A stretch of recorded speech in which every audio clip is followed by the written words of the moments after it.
Welcome to episode 95 of the Sports Marketing Machine podcast. I'm your host, Jeremy Nizer. 12 marketing and fan engagement predictions for 2025. I share where things are going from an advertising perspective, fan engagement, and even a merchandise and fundraising at the university level. Let's dig into it. My top 12.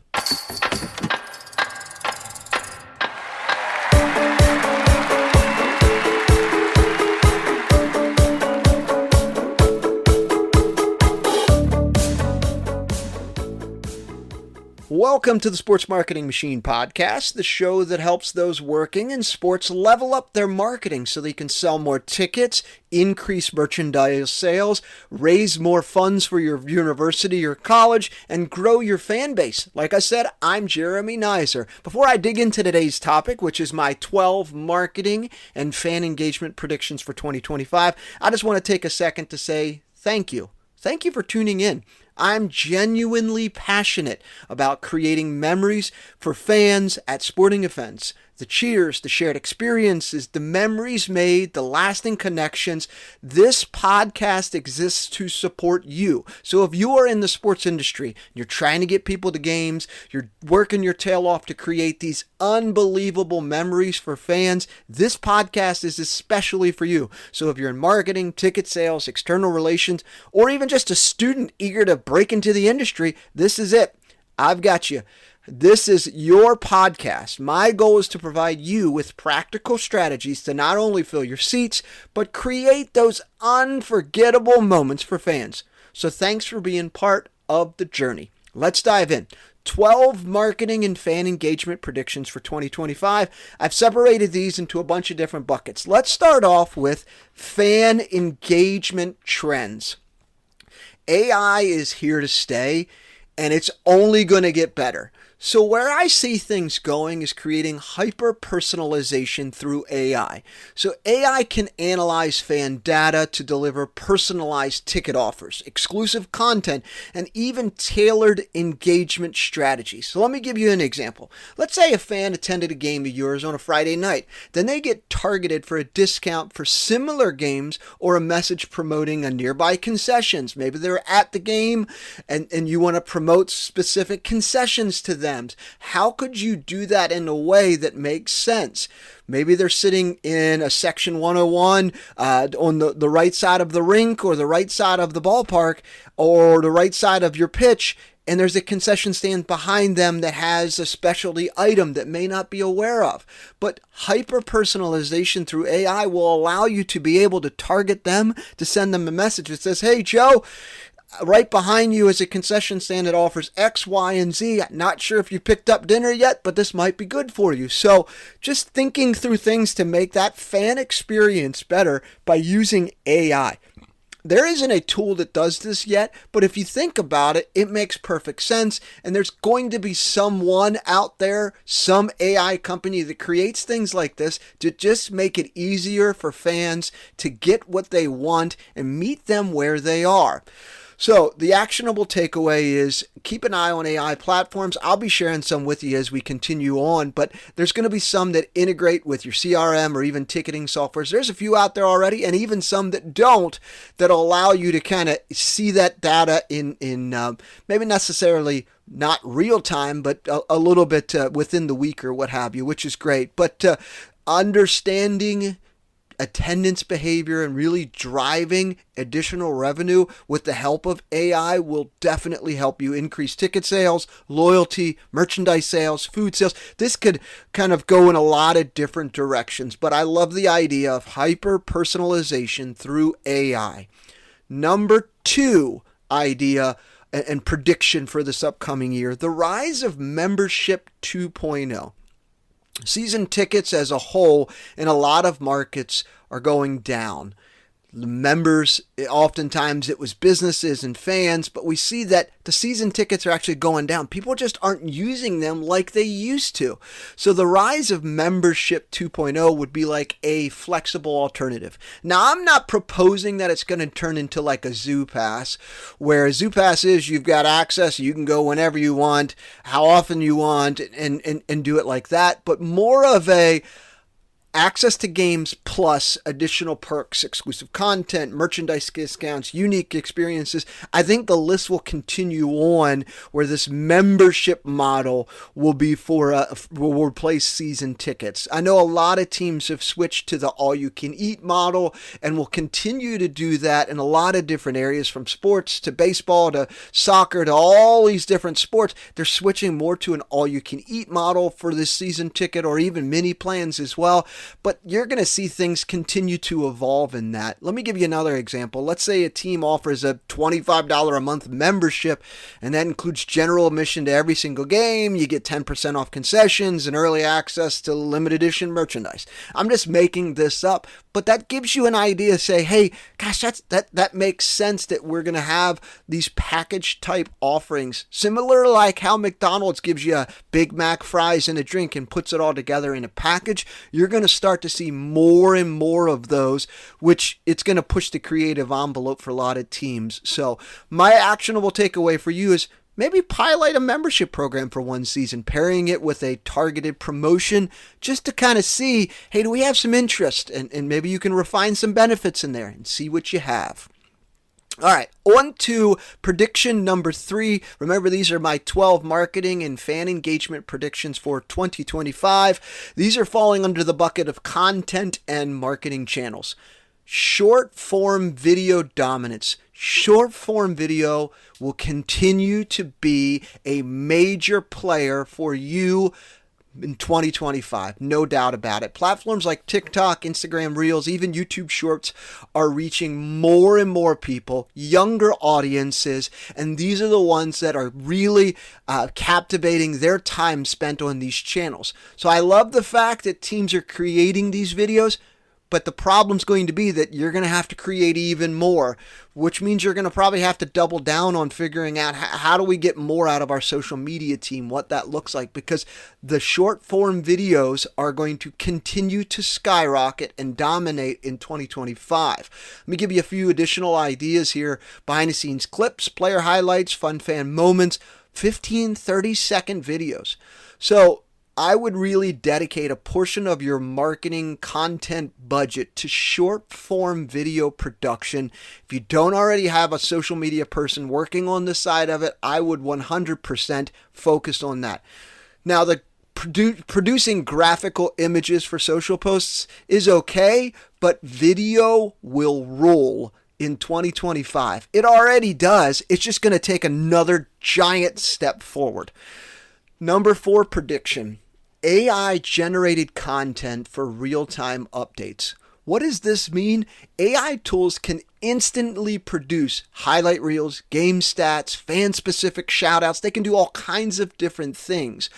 By creating automatically a post-game highlight reel and sending a potentially personalized thank you email to ticket buyers within the minute of the game's end, all of that AI can kind of help with.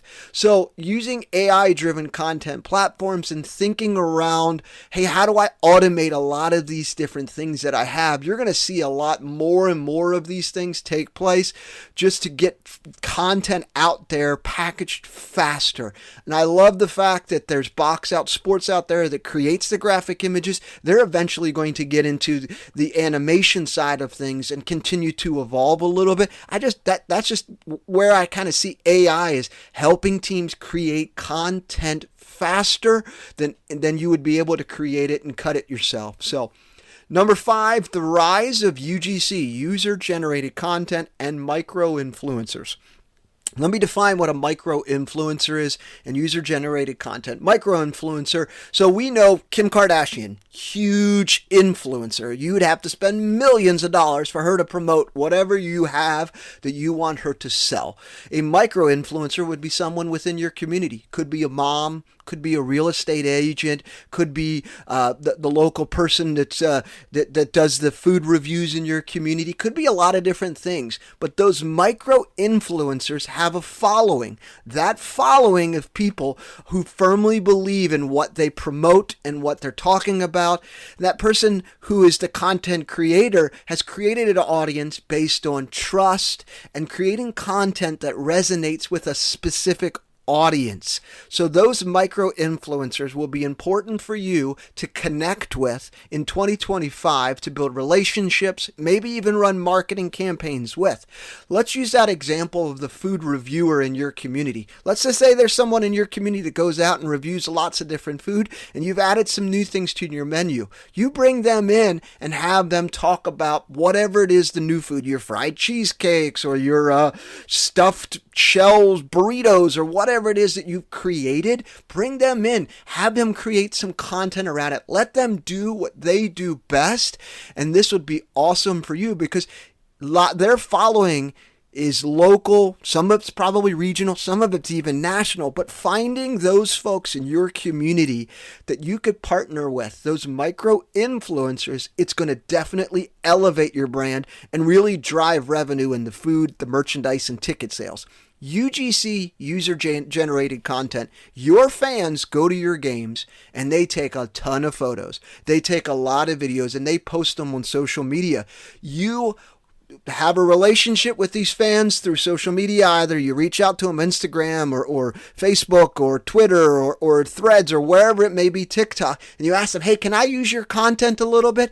If you see that their content is gaining momentum, hey, would you mind if we put some marketing dollars behind it, and we'll give you a link to share and give them a little bit of money to be able to say thank you for them as kind of an advertising side. You do that, that's going to grow a lot more ticket sales, merchandise sales, and food sales because it's actually created by someone who went to your game and experienced what it's like to attend one of your games. So micro-influencers and user-generated content should always be a top priority to you in 2025 because these are the folks that will really move the needle when it comes to advertising and marketing. Which brings me to topic number 6, the old attribution model thinking. This will shift to a more holistic marketing approach. All right, let me explain this a little bit. Old attribution model. So teams have traditionally looked at their marketing in a silo. Hey, I put $100 or $500 into Facebook ads. How much money did I make?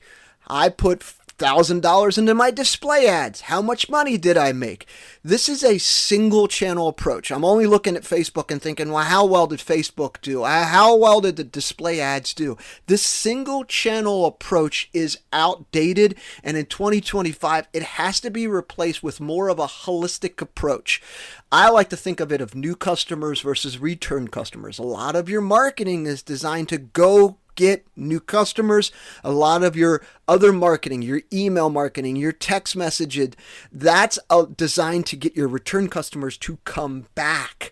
So if you're working with an ad agency that is only showing you single channel attribution, this is what my Facebook ads did, this is what my Instagram ads did, this is what my display ads did, they're missing the boat. Because if you think about it, your fans experience your brand in a lot of different ways. So a fan could be driving to the office one day for work. They look up, they see your billboard as they drive into the office. They're working in the office, they go to lunch, they hop on Facebook or Instagram, they're scrolling through, they see your video ads there on Instagram or Facebook. After lunch, they work the rest of their day, they drive home, they're on the radio and they hear your ads, then they pull into their house, they ask their significant other, hey, do you want to go to the game this weekend? And they go online and buy tickets. Well, who gets credit? Well, Facebook's always going to say that they're getting credit for a lot of these different things, and so does Google.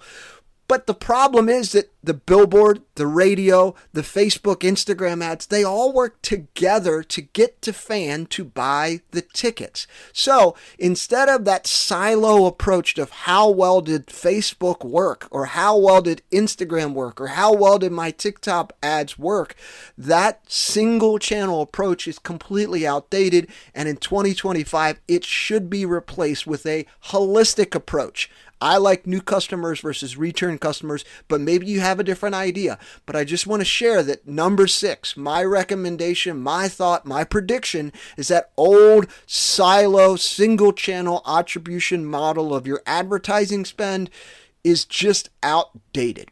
All right, moving on. Number 7, this is kind of in the merchandise innovation bucket. So we know that tariffs are coming. President Trump is implementing them, and this is going to create a little bit of a mess for a lot of us sports teams who have already placed orders and will be placing orders. But think about this idea of limited edition drops and personalizations. Oftentimes when we buy merchandise, we have to buy specific quantities. Because of that, we're tied to specific things. So if we were creating exclusive merchandise, such as themed jerseys tied to anniversaries, historical moments, anything that really drives fan excitement and potentially sales, this is a good idea. So let me give you an example. Potentially, I see teams who are moving a lot of hats create a Hat of the Month club. This would be unique designs, retro logos, holiday theme, those types of things. So if you've got a lot of hats that you sell and you can look on your list and you've got 500, 600 people that buy different hats, maybe you create a Hat of the Month club. This could really create pre-sales, which is really where this is going. Limited edition drops, personalizations, because oftentimes teams right now, we're going to buy 200 of these shirts. They're going to be different sizes. We're going to put them there. What if you created it to where there were pre-sales for a lot of these things? So that's where I feel like a lot of this is going. So the tariffs will definitely increase production costs, and it definitely will be costing you more money. But how do we get that money back faster? And that's by creating some limited edition drops, some personalizations, things like that. The other actionable takeaway for you is partner with local manufacturers. You've probably got an embroidery company locally in your town that you could probably cut out some dollars locally to spend with them. Maybe there's some trade, or maybe you could give them season tickets, or whatever you could do to really help you on that supply chain dependency, because a lot of the embroidery is taking place overseas and it really could hurt you from a pricing perspective. But if you do some local partnerships with your local embroidery shop or screen printers, this actually may make life a little bit easier for you. So just an idea there. That's a prediction that I see some teams are going to be doing in 2025. All right, let's move to the bucket now of game day innovations. This is number 8 on the list. Number 8 on the list. I feel like mobile ordering for concessions is going to take a jump. Fans don't like waiting in line. I don't like waiting in line. I am and just like you and a lot of our other fans, instantaneous. I don't like something on TikTok, I swipe up. I don't like something on Facebook, I just scroll on. We are in an instantaneous satisfaction. We need that hit of dopamine really quick. I feel like online concessions, mobile ordering for concessions, is going to jump. The more teams promote this, the less they'll have fans waiting in line. I also see that opportunity where fans can walk into a concession stand, or like we see at some of the NFL stadiums and Major League Baseball stadiums, where they walk in, it's tied to like an Amazon, your account there. You're going to see a lot more of that, where people walk in, grab something, scan it themselves, and they walk out, and it automatically sees what they are taking and buying right then and there. So you're going to see a lot more of mobile ordering and concessions take this step forward in enhancing that fan experience to make it faster for fans to order through the app. They pick up or they get it delivered to their seat, but they're going to get it a whole lot faster, where they don't have to sit there and wait for it. What this also means, though, is that enhancements to internet inside of arenas and ballparks and stadiums all across America will have to take place, because you're going to get a lot more fans hopping online and ordering concessions, which means the internet's going to slow down. And of course, there's the game day apps, and at the NFL level, there's gambling and NBA and MLB and what have you. You got a lot of the gambling side of things. But overall, biggest takeaway here is that the internet's going to have to be enhanced if you're moving to this position of really pushing people to mobile order for concessions, just to make their life easier. Now, we know that fans who buy online spend more than they do in person. You can see it with your Shopify store, your merchandise store. Fans who are buying things online, their average order value, how much they're buying, is significantly higher than if they bought it in person. Same thing with Amazon. If you look at what you bought at Amazon in 2024, you're going to notice you spent a boatload of money on Amazon. My point is that knowing that we're trying to push people to mobile ordering, that's going to allow you to actually sell more items because people spend more money online than they do in person. All right, moving to number 9 prediction. Number 9.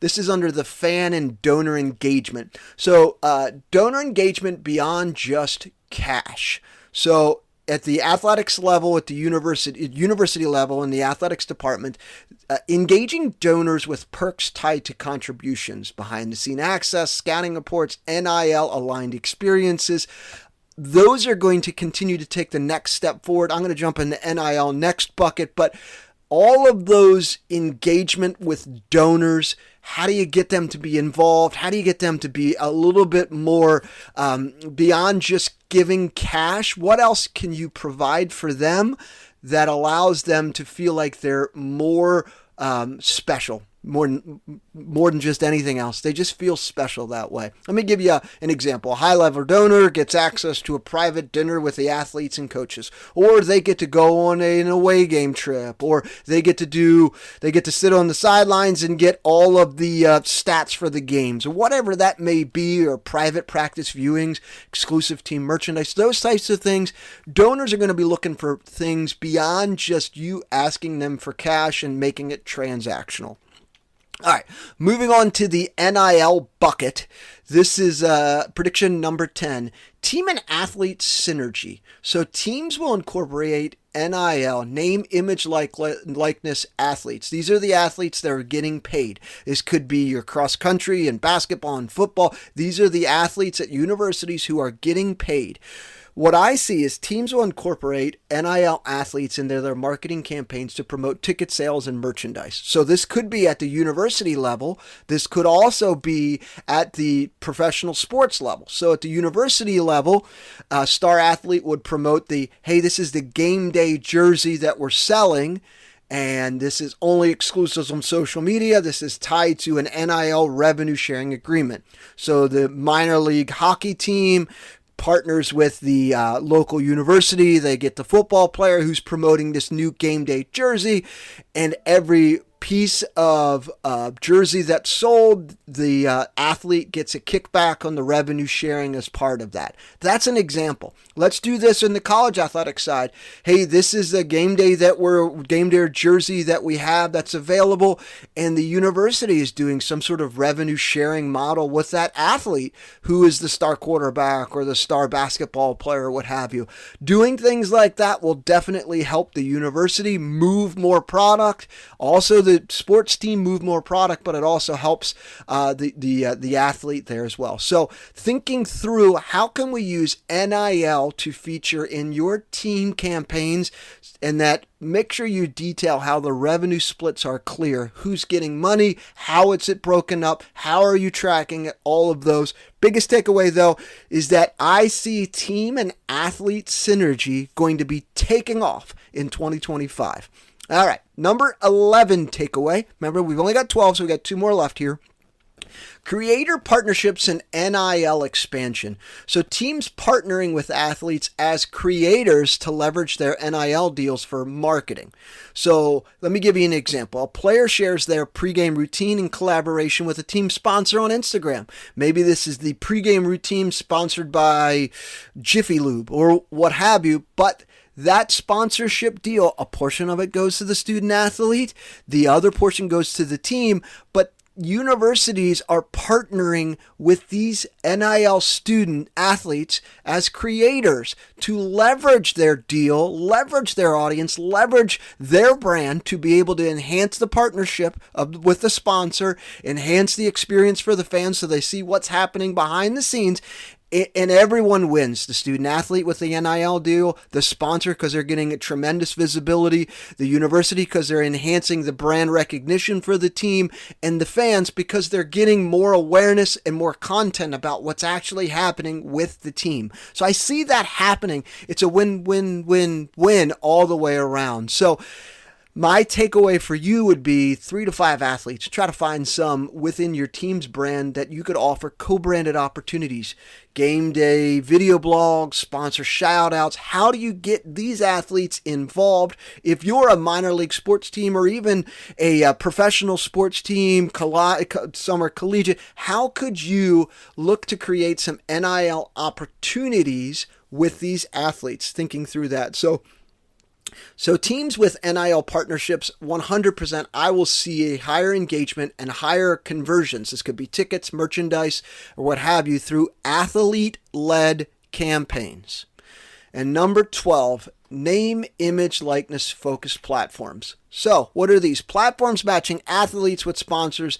They will evolve, and this will help support non-revenue sports in smaller markets. So your track team, your potentially even volleyball student athletes that aren't getting the revenue from NIL like the basketballs and the footballs and even some baseballs to an extent, you're going to start to see some of these student athletes hop on to these platforms that match athletes with sponsors that will help evolve and support the sponsorship opportunities and what this will work and how this will work in smaller markets. So let's go back to my example of Jiffy Lube. Jiffy Lube is in every single market in America, probably some franchise opportunities, but Jiffy Lube as a whole says, hey, I want to try to find some athletes that can talk about what it's like to get into Jiffy Lube, get a quick oil change, and get out. I'm just using them as an example. So they may partner with a cross-country student athlete or a volleyball star that has an audience but really hasn't tapped into this NIL bucket where these platforms are going to match athletes with sponsors, and this will continue to grow to where these smaller markets will find the ability to be able to enhance the experience and grow the sponsors at the local level. And I love this idea. I think this is going to continue to evolve. We see this at the major level, huge national sponsors, Pepsi and AT&T. They're able to hop onto these platforms, but then it's going to venture down through your smaller markets. So I love it. So keep an eye out for emerging NIL platforms that give athletes and sponsors streamlined ways to collaborate. Make it easy. This will help smaller market teams attract new opportunities. So there you go. Lots of great fan engagement marketing predictions for 2025. These are the ones that I came up with based on conversations, understanding where data's going, looking at trends, and really just digging into seeing what major league teams are doing, what minor league teams are doing, how things are continuing to evolve.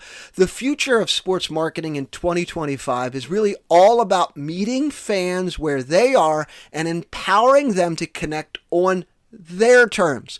From hyper-personalization to flexible membership to short-form content to the NIL-driven collaboration, the common thread is adaptability. Teams that embrace innovation, leverage technology, and focus on creating authentic, fan-first experiences will not only boost revenue, but will build long-lasting loyalty. The challenge isn't just keeping up with trends, it's staying ahead by continually testing, learning, and evolving. So if you found this episode helpful, please take a moment to share a positive rating or review on Apple or Spotify. Until next time.